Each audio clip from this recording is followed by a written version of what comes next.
Matthew White, CEO, Whitethorn Games. I'm Britt Dye. I'm the Usability and Accessibility Specialist at Whitethorn Games. So guys, we're here to talk about accessibility in gaming, and that can mean a lot of different things. Can you talk about how you approach accessibility in gaming, specifically with your games? Yeah, I can give you kind of an overall mission statement, and then I'll let Britt answer more directly since she actually does the work.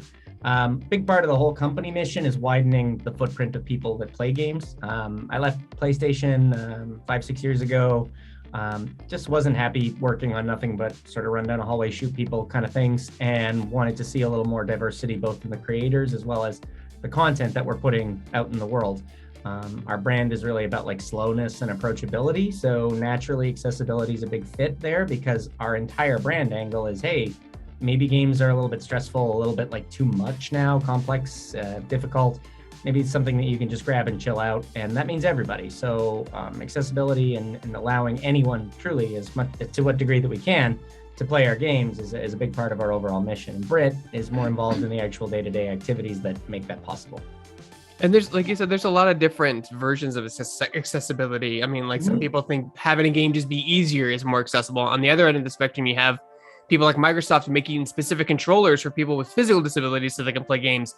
But you do kind of everything from low light vision to high contrast options to UI options. Like you really cover like everything. Can you guys elaborate a bit on that process? Yeah, so we actually take some of the research done by Xbox as well, their guidelines and Can I Play That and Family Gaming Database, and we kind of use that to see what kind of barriers players are facing, and then try to incorporate that into our testing process and the features and options and that we put into the games and work with the developers on. They also tend to be, there is some limitation to being an indie. It's hard for us to put in really egregious, massive stuff because of just the resources that are required to do that. I mean, we are still a relatively small company, and we're the publisher, right? So we don't actually see 100% of the revenue from our games. Obviously, the lion's share goes back to developers. So we do have to do our best to make sure we slot in what's financially reasonable, of course, alongside wanting to widen our footprint. For us, that includes everything from like usability and accessibility tests, which Britt runs, as well as keeping up on research and going on the conference circuit, also Britt. And then making use, like Britt said, of the console's accessibility features that allow us, like on Xbox, to do things like tag games that we have that have accessible options. And that's really helpful as well. We also have this room, which is a sound room, but also the usability testing room.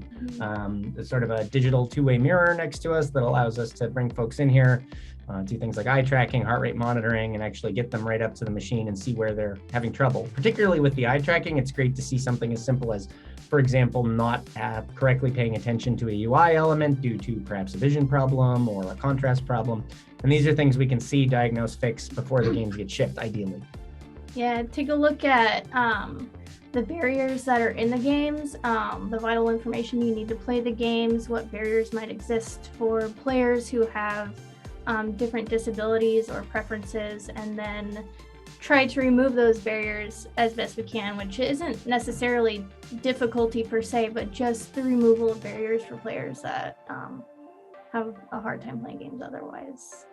Well, it's kind of like those people who have odd sizes for clothes. Like, I mean, like there's not going to be a one size fits all, and especially in accessibility, there's so many different conditions and things that people have to deal with that you try to do as much as you can, but at the end of the day, you can't make it for everybody. But it's really good that you guys are specifically researching. Is there anything like specifically you're researching for, like maybe something that's more rare or not really seen in the gaming world as far as accessibility goes? We are trying to work with local organizations for consultation and accessibility testing. I'm always looking for accessibility feedback from players online anyway. I just use sort of a whole conglomerate of resources and feedback, and I'm always reading up on the research and going to conferences and stuff to see what players are saying and what players might need, and incorporate that into our testing process and into our games. I think another important part that you mentioned is just like clothing. That sort of got me thinking that, like, Yeah, I mean, clothes have the in-between size, and that's sort of like a common disability, you might say. Not really a disability, obviously, but a common problem that people encounter is like, I'm kind of between a small and a medium, right? That sort of thing. So that's a very, very common issue. So that's something like colorblindness, right? Like that's really common. It's like 1 in 4 people who were born male end up with some sort of color or vision problems. This is a really common problem, equally as common as something like existing between sizes. So that's a very low-hanging fruit that we can hit on games. Colorblind modes and colorblind simulations or color deficiency simulations are really well built. And so it's very easy for us to test that almost programmatically, like without an actual human here. So you can put on, for example, a tritanopia filter and see what the game actually looks like to someone with that condition right in engine, without us ever having to find and recruit specifically for that disability. As disabilities get more esoteric, less frequent, things like physical motor disabilities or complete sight loss, these are more, they become rarer and rarer and rarer. And as a result, unfortunately, at some point we have to stop. We'd love to be able to have unlimited funding to make sure that we never have to stop, but that's never necessarily the reality. But I think the clothes thing is also relevant to that like accessibility versus easy debate, right? Oh yeah. Because a big part of like easiness versus accessibility, at least for me, is about consent. Like when you choose to play something like Elden Ring, going in, this is a hard game, right? Like you're purchasing for accessibility. So if we go, for difficulty. So if we go back to clothing for a minute, this is a bit like purchasing like a zipper up corset or something that takes an unbelievable amount of effort to get on your body. Right. But for many people, something like a t-shirt is actually really difficult to get on their body. And that's really where we're trying to remove the barriers. There's a real false dichotomy on Twitter that accessibility means like we're going to take your Elden Rings. And it's really not that at all. It's not that at all. It's about making the people for whom Mario is Elden Ring experience it more like Mario. Yeah, I think that there is that difficulty is kind of a subjective thing, right? Because someone with really good reaction time, something like Elden Ring might be easy, but very rewarding at any rate. But someone who like physically or cognitively cannot keep up with the reaction time, that's a barrier that is not able to be overcome with practice or with skill or anything like that. So we're trying to take those types of barriers out so people can, enjoy a game and be a part of the community and part of that gaming experience. Developers often have an idea of what a gamer can do based on their own experiences. And this is supernatural, right? Like people who paint based on things they have seen and like to see. They have a set of expectations about the consumer. Like if I'm doing colorful painting, I'm sort of unknown walking into that with the bias that my viewers are going to have color vision, right? And so accessibility is about, okay, the developer clearly had an intention for the kind of person or persons that are going to play this game, the types of skills they have, the types of things they'll be able to develop. Elden Ring's a great example. Everyone who's going to beat this game has to be physically dexterous, at least to some degree. And if that's not the case, we want to make sure that people who lack those physical capabilities can still get the same enjoyment that someone who has them can. That's all. Is there any amount of pressure? I guess I can harken back to a game studio that tried to do a colorblind mode, and I don't want to say they did it wrong. They just missed some marks with it, and the internet just went viral, just went rabid on them. And even Steven Spawn had to come and be like, "Hey guys, they're trying. Like, just like stop screaming at them for a second." Like, do you guys feel any of that pressure when you're developing some kind of new technology, a new accessibility option? Yeah, I do feel that pressure. I feel like I have to always keep in mind that like disabilities and preferences and everything exists on a spectrum, and there's no like right fit for everybody. And so when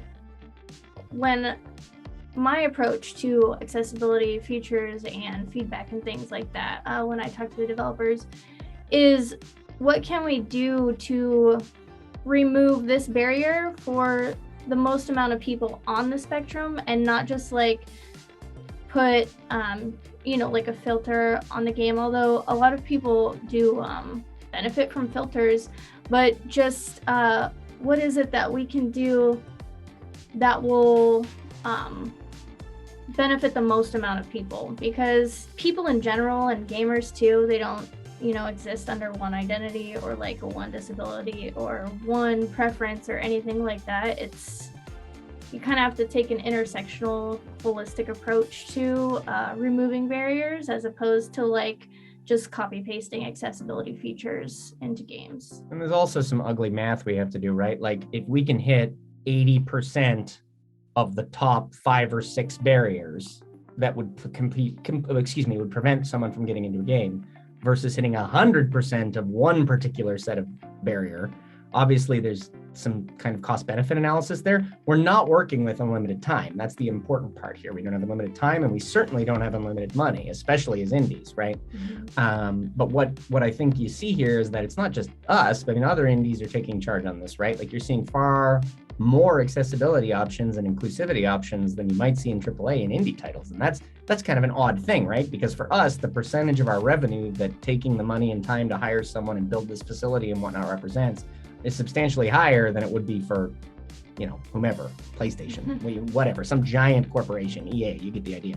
It's not to say they're not trying either, but it's just pleasant to see that we're, as indies, kind of very much in this community. And, Steven Spone, I think, is always pretty bang on anytime he speaks on accessibility. Certainly he speaks from a place of authority with it. But I think he's quite right that ultimately having a huge number of indies try, even if they cock it up real bad, right? Like I'm going to slap in a dyslexic font, maybe not do it quite right. The fact that you're actually putting that branch out there and doing it, I think is good. It's hard to sort of a good Samaritan law for me here. Like they clearly had their hearts in the right place when they're throwing in a colorblind mode or something like that.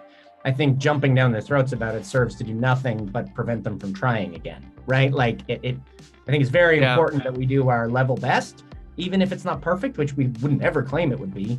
I think it's just an effort overall consistent with our overall brand of trying to reach as many and as a diverse an audience of people who play as possible. And that's why we're always looking for feedback on things like this and hearing from the communities, because it's important that we take the voices of the players into account when we're doing any type of accessibility feature. And we're growing and we're learning in this space, just like much of the rest of the industry.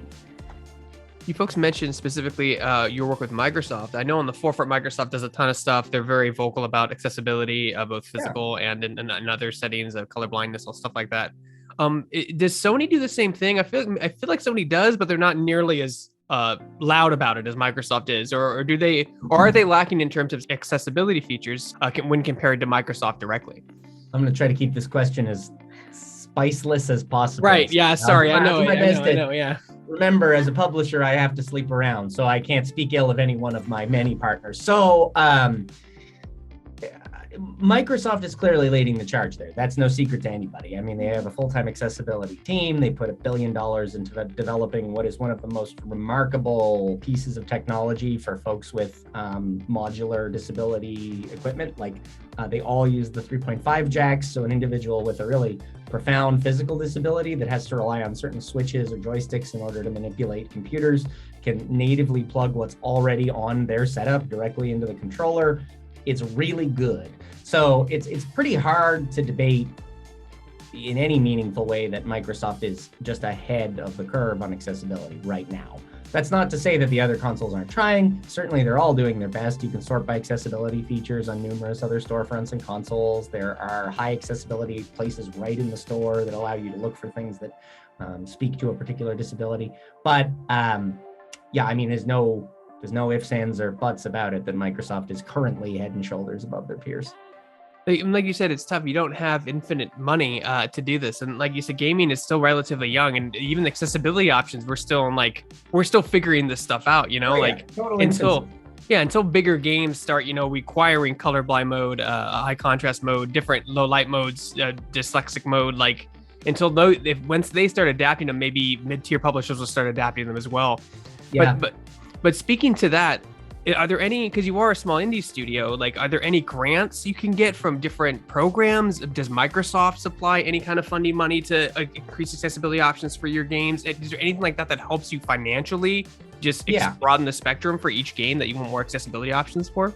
Not much. I will say that Microsoft has a whole bunch of very lucrative funding programs that you're already aware of, just from the things like Xbox Game Pass and so forth that help indies pay for their games, and by contrast help the publishers pay for their existence.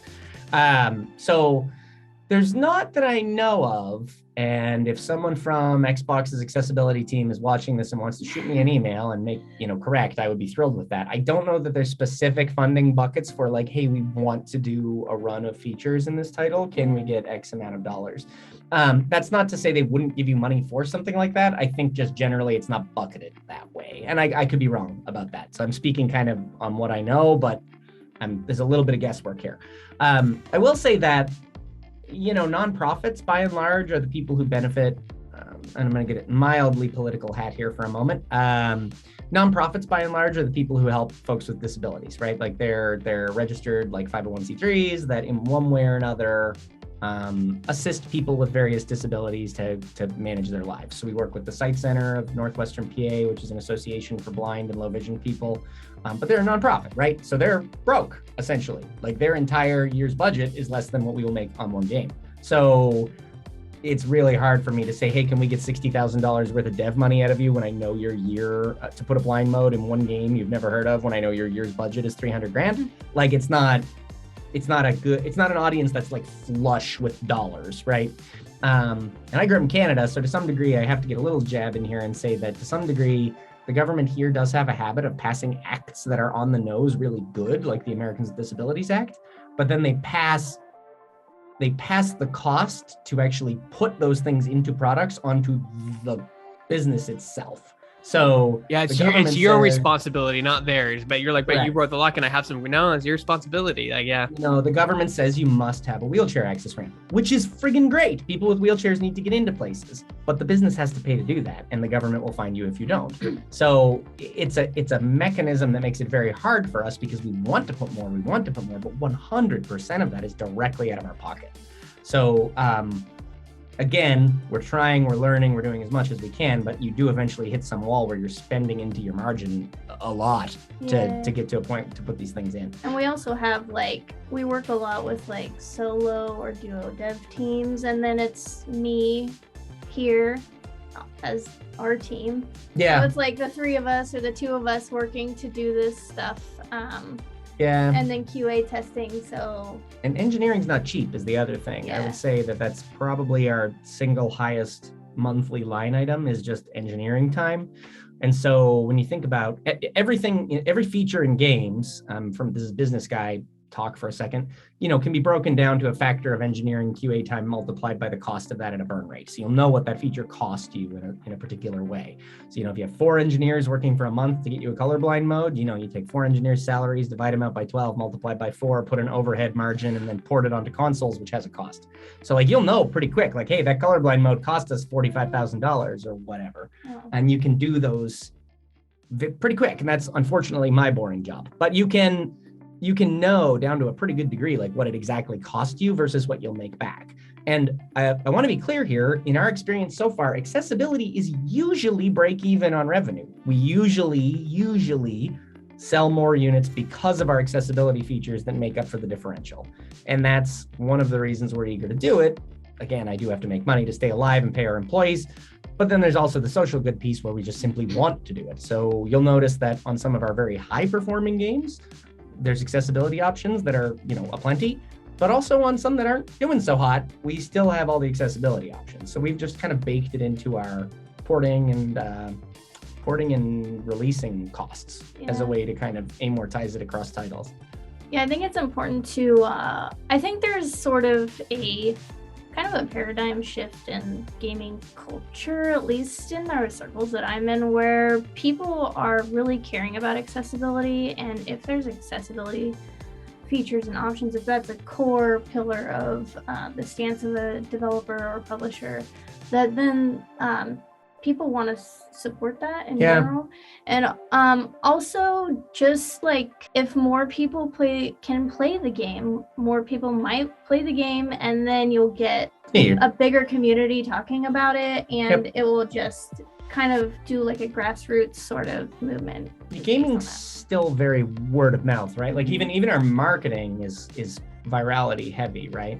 We look for influencers and people who play it and talk about it and so forth on any of our titles. And the community that is committed to accessibility in games, in no small part thanks to the work of people like Steve Spohn, is very vocal and very active. So it's an area where we can say, hey, look, we put these 5 or 6 really desired accessibility things in our game and run a press release on that, and outlets that specifically focus on those kinds of things will pick it up. So we do benefit from increased visibility and also increased playership. So again, for most of our games, our accessibility options have been a break even. Like, they cost money to make, but we make that money back in additional sales. So we're always thrilled to do it. And again, I want to be clear that unless it bankrupted us, we'd still do it even if we didn't make the money back.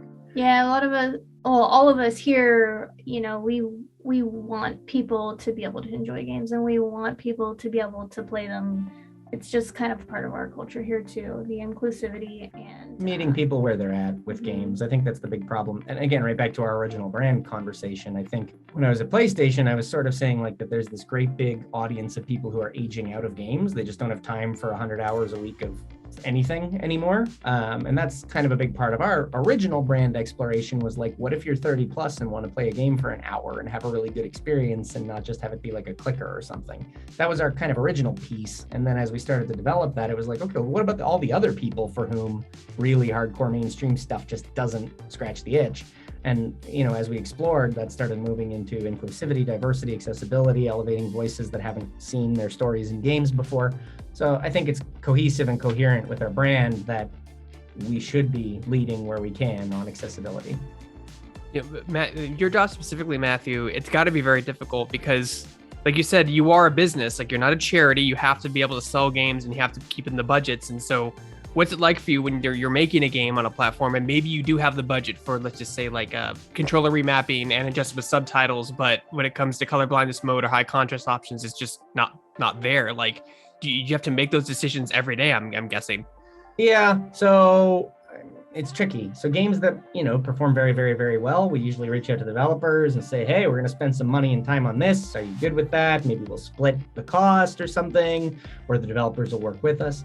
Because we're indies, again, resourceful, we're pretty bespoke on who's doing what. So if the team in question is extremely engineering heavy, we might say like, hey, we'll cut our recoup by a few $1,000 or whatever if you put in a colorblind mode, whatever, if you're very engineering heavy.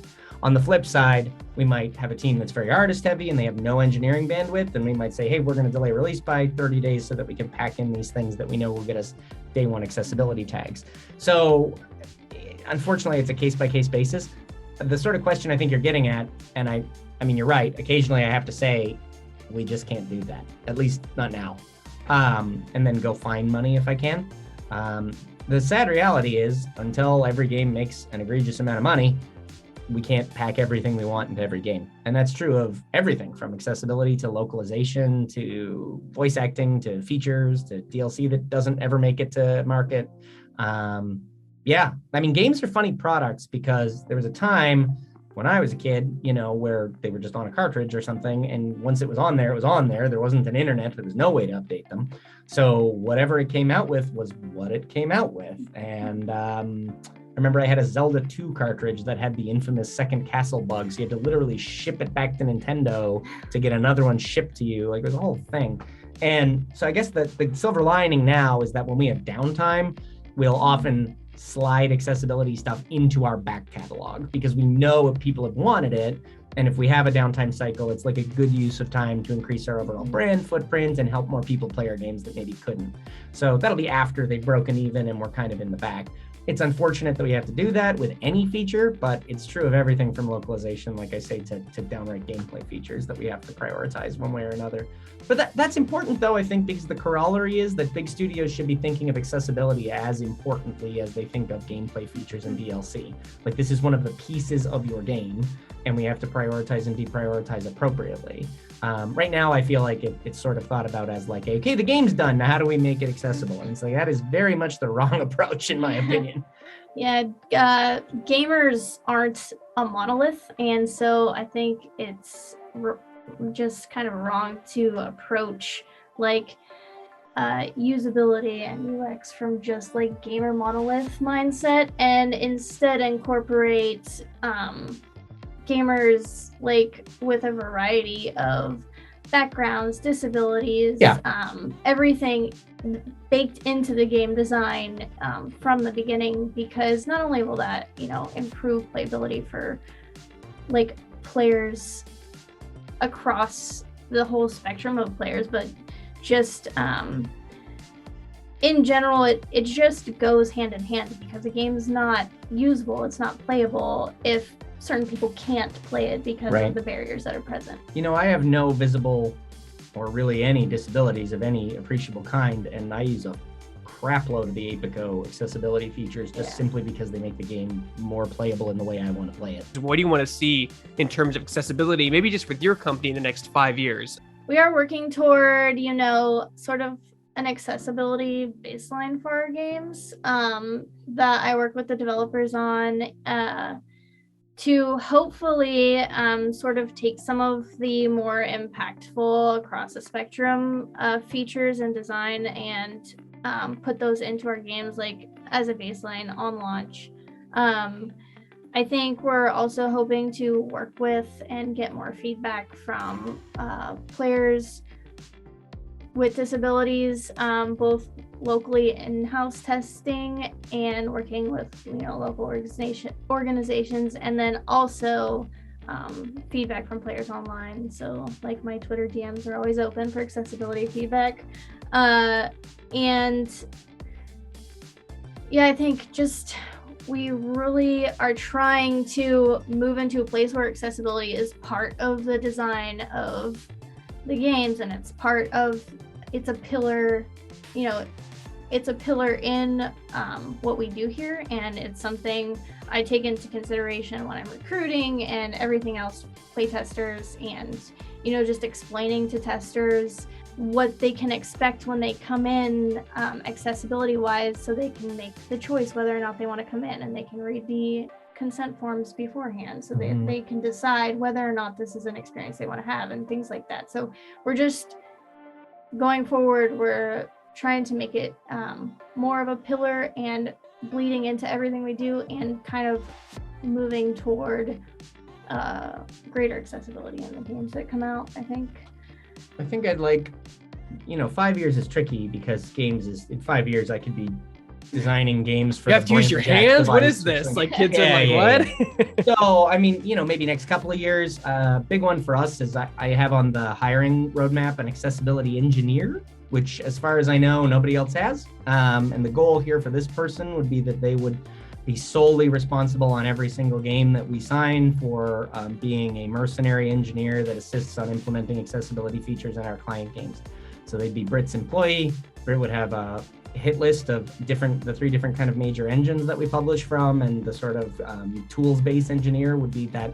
So the engineer in question would build modular tools for each one of those engines over a period of time, such that we can just modularly socket them in.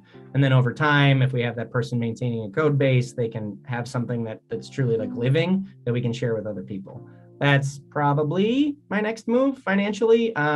Trouble is, as I mentioned before, engineers are unbelievably expensive. They're by long and far our most expensive employees. Well-deserved, keep in mind, they're wonderful. Without engineers, there's no games. It's just, it's expensive. So having a human being that we hire for a large amount of money every year takes into our bottom line, which means we can't eat. So, we make money, don't get me wrong, but our retained earnings are not some massive pool of just we don't have money fights here, right? It's really pretty lean. And because of that, it's hard for us to just dump stuff in. But yeah, hiring an accessibility engineer whose sole job is literally to just modularly develop things that we can socket into games and then releasing them open source is a big part of our mission for the next few. Yeah, and what also I would like to implement is just bringing in specific in-house accessibility testing with players who have disabilities, and whether that, and maybe working with some other local organizations and nonprofits, and just seeing how the community around here might want to do accessibility testing. That's something that's a goal of of mine too. We benefit from proximity. We're in Pennsylvania. We're actually like Steve Spohn's like an hour and a half away. So, you know, if he hears this and you want to come up and have a beer, just head on up. But yeah, you know, we are desperately trying to find as many local resources as we can. Just part of our overall mission is trying to keep money locally. But additionally, you know, we benefit from having the Barber National Institute here, which is a major national institute for the study of autism spectrum disorders. We have the Sight Center, which is a blind and low vision association. We have a school for people that are deaf and hard of hearing in Western PA as well. So we do have like local resources that allow us access to people who do work with these communities and know exactly what they truly need, because that's been their doctorate and study and whatnot. So we have those resources available and are using pretty traditional means to, you know, because they offer these kinds of consultations to businesses as part of their service package. But it's interesting to get them into games, because since we are in sort of Rust Belt America, I think most of the people we bring in are sort of like, holy shit, you make video games? And it's just like, there's that kind of like, whoa. And so we benefited quite a bit from that as well, I think. And then my last question for you guys is, where can people go to support your games? I know, Brett, you mentioned they can DM you on Twitter. Do you guys have a Discord where people can talk about things that you maybe need to improve, or things you missed, or things that you want to open up stuff? Like how do people start a dialogue with your company? Yeah, a million different ways. So you can certainly come to our Discord. You just search Whitethorn Games on Discord, or it's discord.gg/Whitethorn Games. We're Whitethorn Games on everything. So if you're at Whitethorn Games/Whitethorn Games, that's always us. I will say we've created some kind of weird paradox in reality where people will always miss the second T in the word Whitethorn. So just make sure we're not Whitehorn. It's not April Fool's Day. But you'll find us just fine. Brent, what's your Twitter handle? It's at Britstrike, BRITSTRIKE. Got it. And I'm Matthew M. White, and I'm easy to find. I never shut up, so it's pretty easy to find me.